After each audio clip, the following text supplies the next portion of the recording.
Assalamualaikum warahmatullahi wabarakatuh. Perkenalkan, nama saya Feki Hidayatul Khairi, NIM 18043017. Tujuan saya membuat video ini yaitu untuk memenuhi ujian akhir semester mata kuliah akuntansi syariah. Baiklah, di sini saya akan mencoba membahas tentang analisis pengelolaan keuangan masjid pada Masjid Jannatul Firdaus.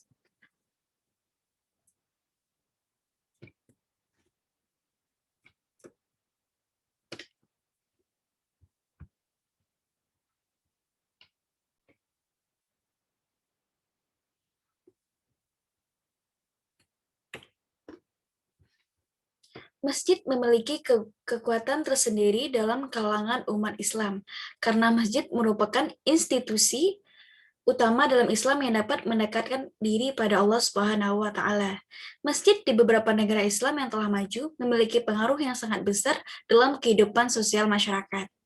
Masjid merupakan salah satu organisasi nirlaba dalam bidang keagamaan, sesuai dengan PSAK 45 tahun 2011 tentang organisasi nirlaba, di mana organisasi nirlaba juga harus dan berhak untuk membuat laporan keuangan dan melaporkan kepada para pemakai laporan keuangan. Masjid harus membuat laporan keuangan yang akurat dan memberikan informasinya kepada pengguna laporan keuangan tersebut, yaitu para donatur masjid dan masyarakat secara umum. Pencatatan keuangan masjid selama ini umumnya hanya mencakup penerimaan dan pengeluaran masjid saja, tanpa memperlihatkan jumlah 3 aset yang dimiliki oleh masjid dan berapa nilainya. Sehingga banyak kasus hilangnya aset masjid karena kelemahan sistem pencatatan laporan keuangan. Padahal Ikatan Akuntan Indonesia atau IAI sudah mengeluarkan pedoman untuk menyajikan laporan keuangan syariah yang terdapat pada PSAK 45 tentang pelaporan keuangan entitas nirlaba.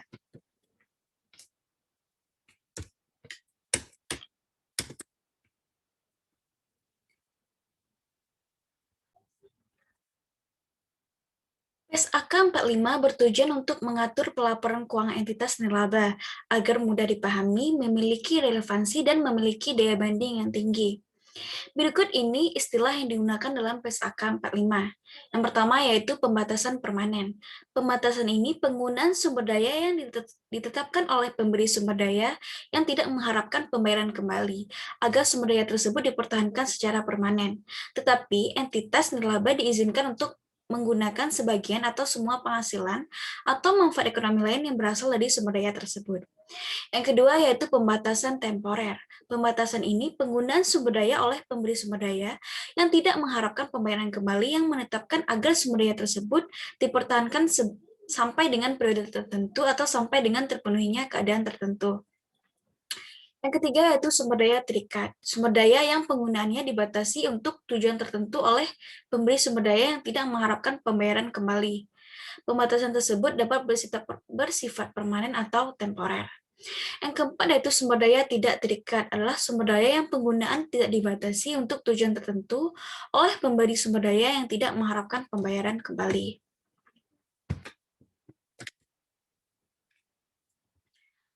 Masjid Jannatul Firdaus didirikan pada tahun 2005 dan pemakaian masjid secara resmi dilaksanakan pada hari Jumat. Masjid Jannatul Firdaus bertempatan di Komplek Perumahan Taman Firdaus, Padangsarai, Kecamatan Kota Tangah, Kota Padang, Sumatera Barat. Masjid ini memiliki luas tanah seluas 1.950 meter. Masjid Jannatul Firdaus juga digunakan untuk kegiatan TPQ dan TKA, adanya kegiatan majelis taklim dan remaja masjid. Penyajian laporan keuangan Masjid Jannatul Firdaus belum menerapkan PSAK 45. Laporan keuangan Masjid Jannatul Firdaus hanya berupa laporan keuangan yang sederhana, yang menyajikan berapa jumlah pengeluaran dan pemasukan kas serta saldo akhir setiap bulannya. Dalam pencatatan transaksinya, pengurus mencatat transaksi dalam buku kas harian dan tidak melakukan tahapan-tahapan pencatatan sesuai dengan siklus akuntansi, yaitu mencatat transaksi ke dalam jurnal dan memposting jurnal ke buku besar. Di sini dapat kita lihat yaitu daftar peralatan Masjid Jannatul Firdaus pada bulan Mei 2021. Dapat dilihat dari tabel terjadi pembelian dari tahun 2013. Peralatan Masjid Jannatul Firdaus ini masih sangat sederhana. Dan untuk harga total keseluruhan peralatan yaitu senilai Rp46.750.000.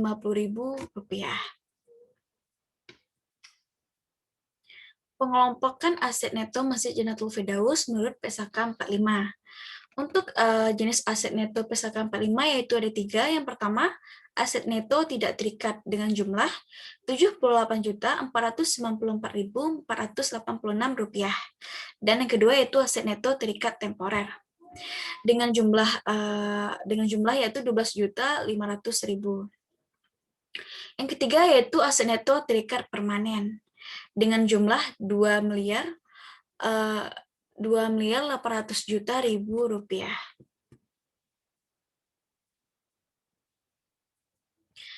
Neraca saldo Masjid Jannatul Firdaus untuk periode 31 Mei 2021. Untuk neraca saldo ini yaitu terdiri dari aset, kewajiban, pendapatan, dan beban. Dengan jumlah keseluruhannya yaitu Rp2.932.735.000. Jurnal penerimaan kas Masjid Jannatul Firdaus periode Mei 2021. Pencatatan transaksi keuangan merupakan langkah awal untuk mencatat berbagai perubahan posisi keuangan dari sebuah entitas yang dilakukan secara kronologis. Pada jurnal penerimaan kas dapat dilihat pemasukan setiap minggu yang terbagi menjadi pendapatan masjid dan pendapatan infak anak yatim.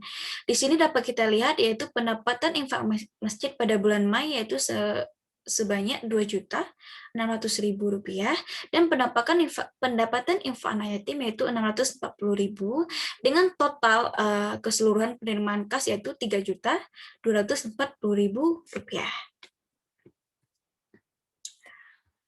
Jurnal pengeluaran kas Masjid Jannatul Firdaus periode Mei 2021. Masjid Jannatul Firdaus ada pengeluaran rutin setiap minggunya pada bulan Mei, yaitu pengeluarannya seperti perlengkapan, bangunan, beban honor garim, beban listrik, beban khatib atau imam Jumat, beban honor penceramah, dan beban petugas kebersihan. Dengan total pengeluaran pada bulan Mei 2021 yaitu Rp4.465.000. Ayat jurnal penyesuaian Masjid Jannatul Firdaus periode 31 Mei 2021. Ayat jurnal penyesuaian ini dibuat pada akhir bulan Mei, yaitu tanggal 31.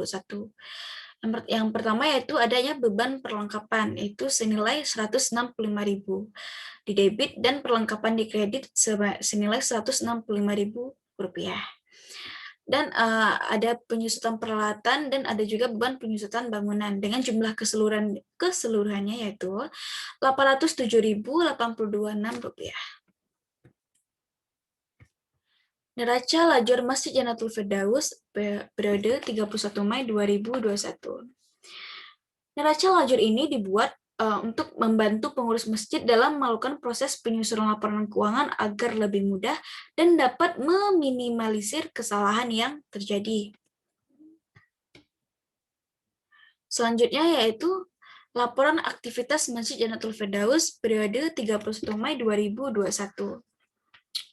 Masjid Jannatul Firdaus belum melakukan laporan keuangan sesuai dengan PSAK 45. Laporan keuangan terdiri dari laporan aktivitas, laporan arus kas, dan laporan posisi keuangan.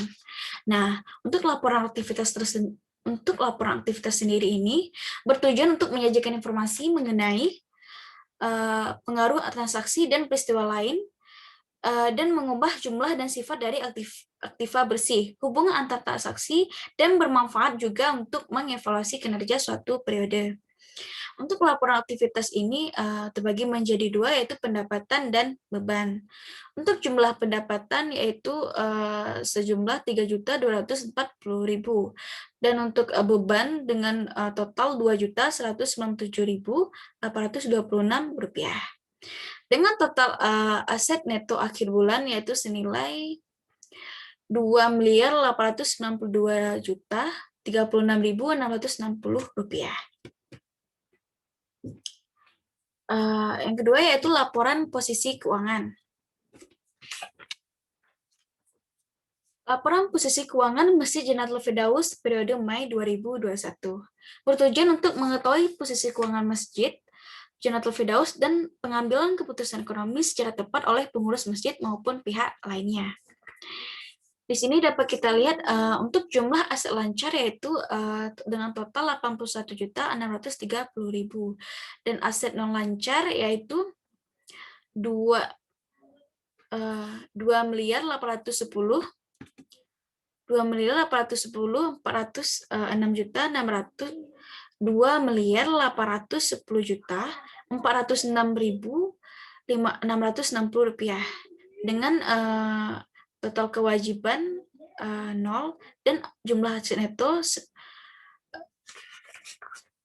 Maka untuk total keseluruhannya yaitu 2.892.036.660 rupiah. Yang ketiga yaitu laporan arus kas untuk periode yang berakhir pada 31 Mei 2021. Tujuan dari pembuatan laporan arus kas ini yaitu untuk mengetahui informasi mengenai pengeluaran dan penerimaan kas masjid dalam suatu periode tertentu yaitu pada 31 Mei 2021. Dapat kita lihat arus kas dari aktivitas operasi ini ada penerimaan kas dari infak masjid, infak anak yatim, dan pengeluaran kas dari untuk honor garim, biaya listrik, biaya katib, honor penceramah subuh, petugas kebersihan, dan pembelian perlengkapan. Nah, untuk kas hakir bulan Mei pada tanggal 31 Mei 2021 yaitu senilai Rp79.885.000. Nah, dapat kita simpulkan dari pembahasan saya tadi, dari hasil yang diperoleh, maka dapat disimpulkan laporan keuangan masjid disajikan sangat sederhana dengan pemasukan dan pengeluaran. Berdasarkan pengamatan yang dilakukan, penyajian informasi keuangan masjid sebagai bentuk akuntabilitas dan transparansi telah dilakukan dengan dua cara, yaitu diumumkan setiap minggu, yaitu tepat pada pelaksanaan sholat Jumat, dan ditempel di papan informasi yang telah disediakan oleh pengurus masjid Jannatul Firdaus. Setelah menganalisis laporan keuangan yang dilakukan pengurus Masjid Jannatul Firdaus tidak sesuai dengan standar keuangan PSAK 45 karena sangat sederhana, yaitu bentuknya yang masih menggunakan metode akrual basic dengan pencatatan pemasukan dan pengeluaran. Adapun saran dari saya untuk Masjid Jannatul Firdaus ini, yang pertama yaitu mendorong konsistensi penggunaan akuntansi sebagai instrumen untuk mendorong kejujuran dan akuntabilitas, akan menggeser pemahaman menjaga kehormatan diri, wibawa, dan citra kepemimpinan pengurus Masjid Jannatul Firdaus. Sebaiknya bentuk laporan keuangan disesuaikan dengan PSAK 45 serta lengkapi setiap data laporan keuangan dengan catatan atas laporan keuangan. Dan konstruk yang dihasilkan yang saya hasilkan ini semoga menjadi bahan untuk pembelajaran bagi pengurus masjid dalam pengelolaan laporan keuangan. Sekian pembahasan dari saya. Apabila ada kesalahan saya mohon maaf. Saya akhiri. Wassalamualaikum warahmatullahi wabarakatuh.